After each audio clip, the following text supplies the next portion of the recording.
காவி கொடி பறப்பதற்கு வாய்ப்பே இல்லை என்று முதலமைச்சர் சொல்ல சொல்ல சொல்ல காவி கொடி பறப்பதற்கு வாய்ப்பு அதிகமாகி கொண்டிருக்கிறது என்பதுதான்.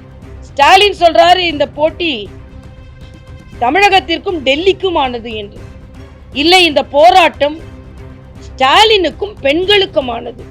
மகளிரின் உரிமையை பறித்துவிட்டு தமிழகத்தின் உரிமையை நிலைநாட்டுகிறேன் என்று சொன்னால் எந்த அளவிற்கு ஒரு பொய்யான நிலைப்பாடை முதலமைச்சர் எடுத்திருக்கிறார் என்பதும், பெண் அரசியல்வாதிகளாகிய நாங்களும் சரி, பெண்களுக்கு அங்கீகாரம் கிடைக்க வேண்டும் என்று ஏங்கிக் கொண்டிருக்கும் பெண்களும் சரி, புதிதாக பெண்கள் அரசியலுக்கு வந்து சாதிக்க வேண்டும் என்று நினைக்கும் பெண்களானாலும் சரி, அவர்களுக்கு நேற்றைய தினம் ஒரு மிகப்பெரிய அவநம்பிக்கையை திமுக காங்கிரஸ் கூட்டணி ஏற்படுத்தி இருக்கிறது. சுதந்திரம் அடைந்ததிலிருந்து பெண்களின் கனவு பெண்களின் இடஒதுக்கீடு மசோதா. ஆக இந்த சவாலான சூழ்நிலையில் பெண்களுக்கு இடஒதுக்கீடு இருந்தால் மட்டுமே சாமானிய பெண்களும், வாரிசு பெண்கள் அல்ல, சாமானிய பெண்களும் அரசியலில் பங்கெடுத்து அதை மக்கள் பிரதிநிதிகளாக மாறி அவர்களும் சட்டமன்ற நாடாளுமன்றத்தில் பேச முடியும். ஆனா அவர்களின் உரிமையை பறித்துவிட்டு தமிழக உரிமையை பாதுகாத்து விட்டோம் என்று முதலமைச்சர் சொல்கிறார். இது எந்த வகையில் உண்மை என்றும் எதையுமே ஒரு பொய்யான வகையில் முன்னிறுத்த முதலமைச்சரால் முடியும் என்பதையும் அவர் காண்பித்துக் கொண்டிருக்கிறார். கருப்பு சட்டை, கருப்பு கொடி, கனிமொழி சொல்றாங்க கருப்பு கொடி எதிர்ப்பின் அடையாளம், போராட்டத்தின் அடையாளம். கருப்பு கொடியை நாங்க தூக்கினாலே நாங்க வெற்றி பெற்றுதான் நாங்க அதை கீழே வைப்போம் அப்படின்னு. நான் ஒரு சம்பவத்தை நினைவு கூற விரும்புகிறேன். டாஸ்மாக் கடைகளை அகற்ற வேண்டும் என்று முதலமைச்சரும் முதலமைச்சர் அவர்களின் துணைவியாரும் அவங்க வீட்டுக்கு முன்னாலேயே கருப்பு கொடி ஏந்தி ஆர்ப்பாட்டம் நடத்தினார்கள்.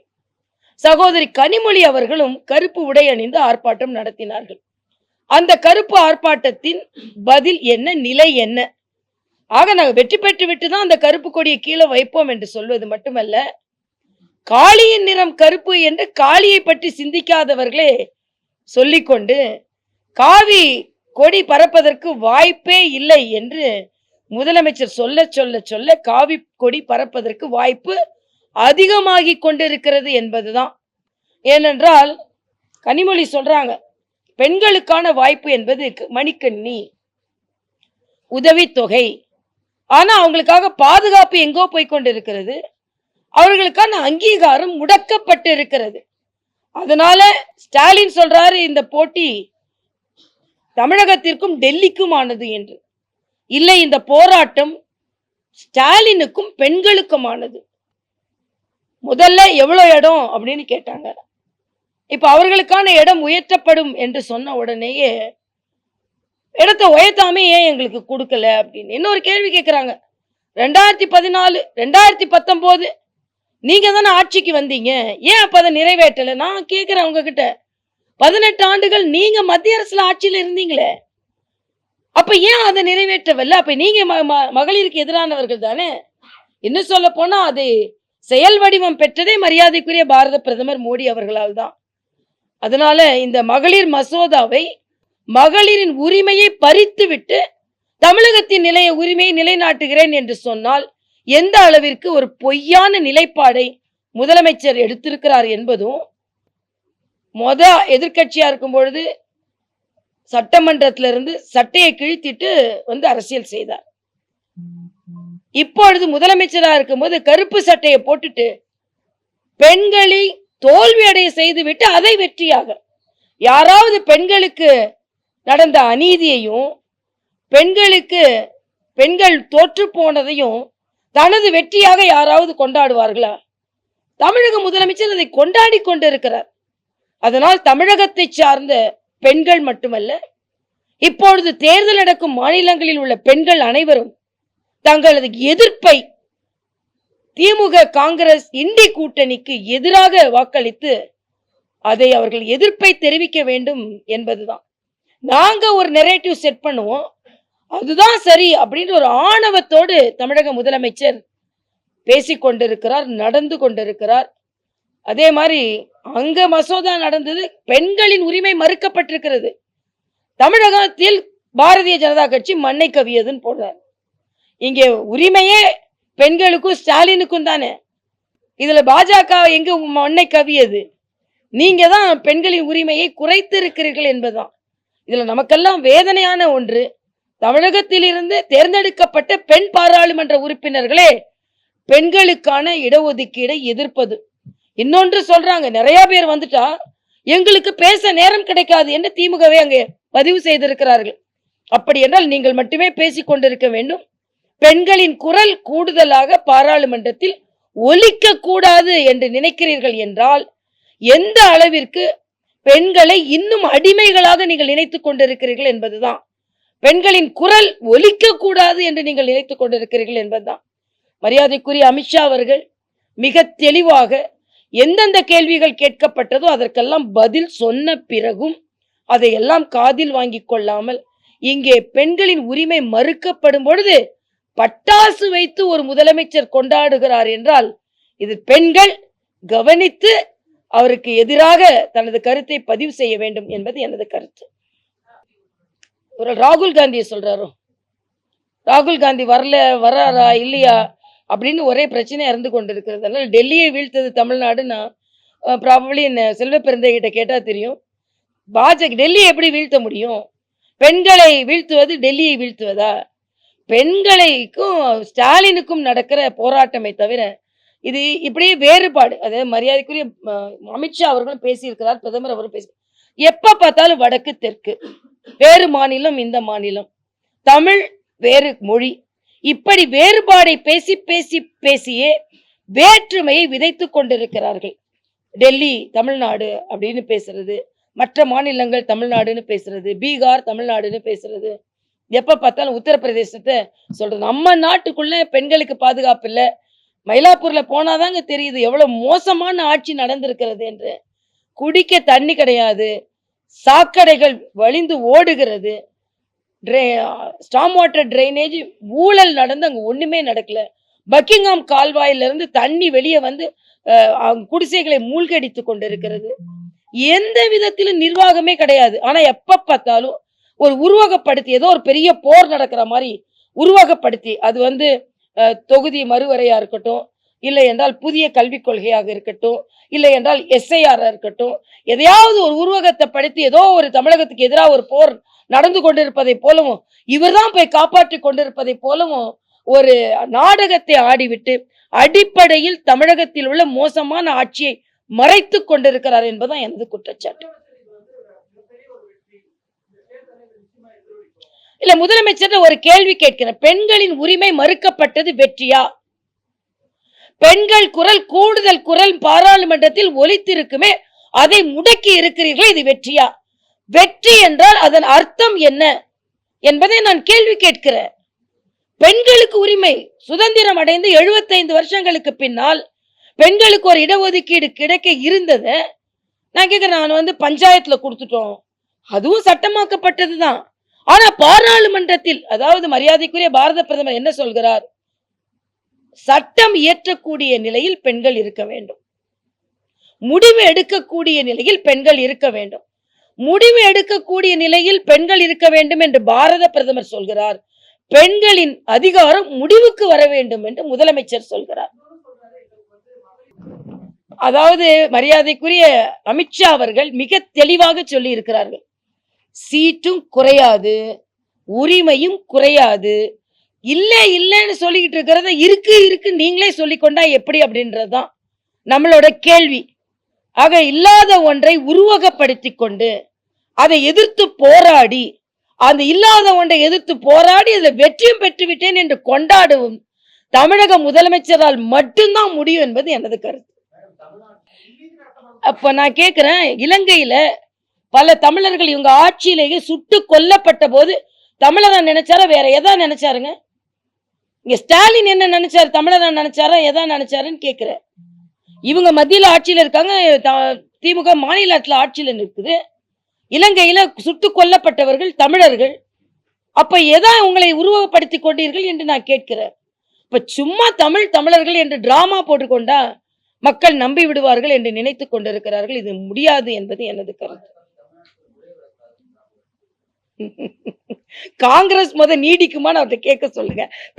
பாஜகவை தமிழ்நாட்டுல நுழைய விடுறது இருக்கட்டும். இருக்கிற பாஜக பலமாவே தான் நாங்க இருந்து கொண்டு இருக்கிறோம். தேர்தல் முடிவு வரட்டும். காங்கிரஸ் எப்படி போகுதுன்னு நம்ம பார்க்க தான் போறோம். காங்கிரஸ் ஏற்கனவே பெண்களுக்கு எதிரானது என்று அவங்க மாநில மகளிர் அணி தலைவியையே இடைநீக்கம் செய்து அவங்க குரலை நசுக்கி அவங்க எதுவுமே பேசக்கூடாது என்று சிறுபான்மைன்னு சொல்றாங்க. ஒரு சிறுபான்மையினத்து பெண் இந்த அளவுக்கு வரன்னா எவ்வளவு கஷ்டப்பட்டிருக்கணும். அதை பற்றி ஏன் கேள்வி கேட்க மறுக்கிறீர்கள்? கனிமொழி எங்க போனாங்க பெண்கள் உரிமையை பற்றி பேசும்போது? ஸ்டாலின் எங்க போனாரு? அதனால இவர்கள் பெண்கள் உரிமை என்று இவர்கள் பேசுவதே ஒரு பொய்யான முகம் என்பதைத்தான் நாங்கள் குற்றம் சாட்டுகிறோம். பெண்களுக்கு அநீதி இழைத்து விட்டு அதை கொண்டாடும் முதலமைச்சரை நாங்கள் தீர்க்கமாக எதிர்க்கிறோம் என்பது எங்களுக்கு இல்ல. இப்ப வாக்கெடுப்பு நடந்திருக்கிறது. அரசியல் ரீதியாக விவாதம் நடத்தி அதுக்கப்புறம் அது என்ன என்று முடிவெடுப்பாங்க.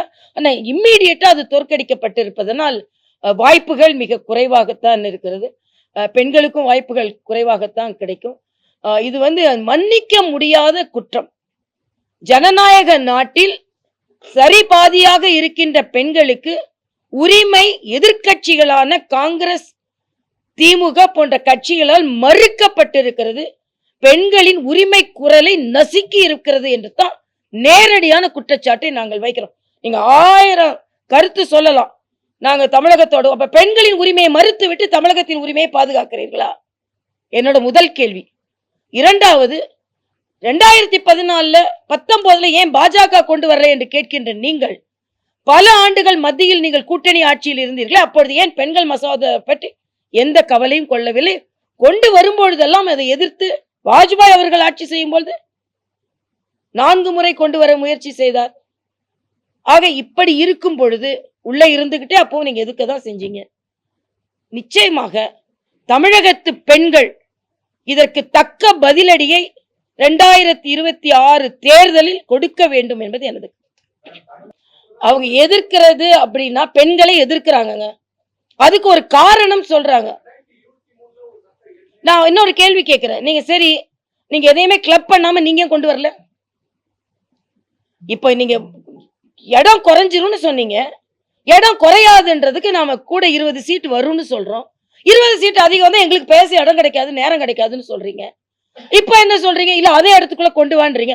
அதே இடத்துக்குள்ள கொண்டு வருவதை நீங்கள் ஆட்சியில் இருக்கும்போது எது மறுத்தது, எது தடுத்தது? எல்லாம் இப்ப கேள்வி கேட்டுட்டு இருக்கீங்கல்ல. நீங்க ஆட்சியில இருந்தீங்களா இல்லையா? கூட்டணி ஆட்சியில இருந்தீங்களா இல்லையா? அப்ப ஏன் கொண்டு வரல? நாங்க கொண்டு வந்தா 1000 கேள்வி கேட்கிறீங்க, நீங்க ஏன் கொண்டு வரல? அதனால இது எல்லாமே அரசியல் அப்பட்டமான எனது குற்றச்சாட்டு. தமிழ்நாட்டில் மிக மோசமான ஆட்சி நடைபெற்றுக் கொண்டிருக்கிறது. பெண்களுக்கு பாதுகாப்பில்லை, கஞ்சா தலைவிரித்து ஆடிக்கொண்டிருக்கிறது, அடிப்படை வசதிகள் எதுவுமே இல்லை. இது எல்லாத்தையும் உள்ள வைத்துக் கொண்டு மேம்போக்காக இல்லாத பிரச்சனைகளை எடுத்துக்கொண்டிருக்கிறார் முதலமைச்சர் என்பதுதான் எனது குற்றச்சாட்டு. இல்ல அடுத்த மீட்டிங்ல என்ன பேசுவாங்கன்னா, முதலமைச்சர் அவர்கள் பெண்களுக்கான எதை மறுத்தார்? பெண்களுக்கான உரிமையை தானே மறுத்தார், வேற என்ன செய்தார்னு பேசுவாங்க. அதை அவர் கேட்டுக்கொண்டுதான் இருக்க போகிறார். உண்மையதானே சொல்ல வேண்டியிருக்கு. ஏன்னா அதை தவிர்த்து யாரா இருந்தாலும், அது சகோதரி பிரேமலதாவேவா இருந்தாலும், பெண்களுக்கு பாதுகாப்பு இருக்கிறது என்று சொன்னால் மிகப்பெரிய பொய்யை சொல்கிறார்கள் என்று பெண்கள் யாரும் ஒத்துக்கொள்ள மாட்டாங்க. ஆக பெண்களுக்கு பாதுகாப்பு இருக்கிறது என்று எதிரணியை சார்ந்தவர்கள் கூட சொல்ல முடியாது என்பதுதான் ஒரு கருத்து. கமலஹாசனுக்கு சில நேரங்கள் அவரே வசனம் எழுதிக்குவாரு, பொய்யான வசனங்கள்லாம் எழுதிக்கு வருவாரு. ராஜராஜன் குடமுழுக்குக்கும் சேகர் பாபு குடமுழுக்குக்கும் வித்தியாசம் இருக்குதுங்க. ராஜராஜன் குடமுழுக்கு நேர்மையா நடத்தினாரு. சேகர் பாபு குடமுழுக்குகள்லாம் மறைமுகமாக அவசர அவசரமாக நடைபெற குடமுழுக்கு. இன்னொன்று, ராஜராஜ சோழன் நேரடியாக குடமுழுக்கில் பங்கெடுத்துக் கொண்டார். தமிழகத்தை ஆட்சி செய்கின்ற முதலமைச்சர் நேரடியாக எந்த குடமுழுக்குல பங்கெடுத்துக் கொண்டாரா? எது உங்களை தடுக்கிறது? கமலஹாசன் அதுக்கு பதில் சொல்லுங்க.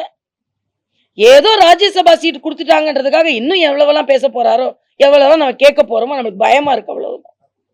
அந்த மக்களின் பாசத்திற்கு நான் பக்க பலமாக இருந்து அவர்களுக்கு எனது ஆதரவு மூலமும் சேவை மூலமும் பதில் கொடுக்க முடியும். அந்த சேவைக்காக தான் நான் காத்திருக்கிறாங்க. அந்த அங்கீகாரத்துக்கு தான் நான் காத்திருக்கிறேன்னு சொல்றேன். இதுதான் உண்மை. ஏனென்றால் அதான் சொன்னேன், தம்பி அவரு 8 தோல்வி 6 தோல்வி அக்கா அப்படின்லாம் சொன்னதுக்கு அதுக்கு வந்து மயிலை மக்கள் பதில் சொல்வார்கள். ஏன்னா நாங்கெல்லாம் எல்லாரும் தோல்லையும் ஏறி தோல்விய மறைக்கல. அதான் நாங்க நேரடி அரசியல்ல இருக்கோம். பேசட்டும், என்ன வேணாலும் பேசிக்கிட்டே இருப்பாங்க, அவ்வளவுதானே. நேற்று நான் ஒரு இளைஞர்கள் மத்தியில பேசினேன். அப்போ இளைஞர்களின் வாய்ப்பு உதயநிதிக்கு முதலமைச்சர் துணை முதலமைச்சர் கொடுத்ததன் மூலம் மறுக்கப்படுகிற அந்த இளைஞர்கிட்ட இருந்து அவ்வளவு வரவேற்பு வந்தது. அதனால சமூக நீதி என்று பேசிக்கொண்டு நீங்கள் உரிமையை பறித்து கொண்டு இருக்கிறீர்கள் என்பதுதான். மரியாதைக்குரிய அமித்ஷா அவர்கள் நாளைய தினம் மாலை 5:30 மணிக்கு மயிலாப்பூரில் வந்து ஆதரவு திரட்ட வருகிறார்கள். தமிழக மக்கள் நிச்சயமாக பாரதிய ஜனதா கட்சி பக்கமும் தேசிய ஜனநாயக கூட்டணி பக்கமும் இருப்பார்கள் என்பதை மரியாதைக்குரிய அமித்ஷா அவர்கள் வருகை உறுதி செய்யும் என்பது எனது கருத்து. என்னொன்னு, அங்க அவரை பிரச்சாரம் செய்யும் பொழுது நீங்க எல்லாம் பெண்களை எதிர்த்து கொண்டு இருக்கிறீங்க. ஆனா அவர் கூட 2 பெண்கள் தான் அதிகபட்சமாக இருக்க போகிற அந்த பிரச்சாரத்துல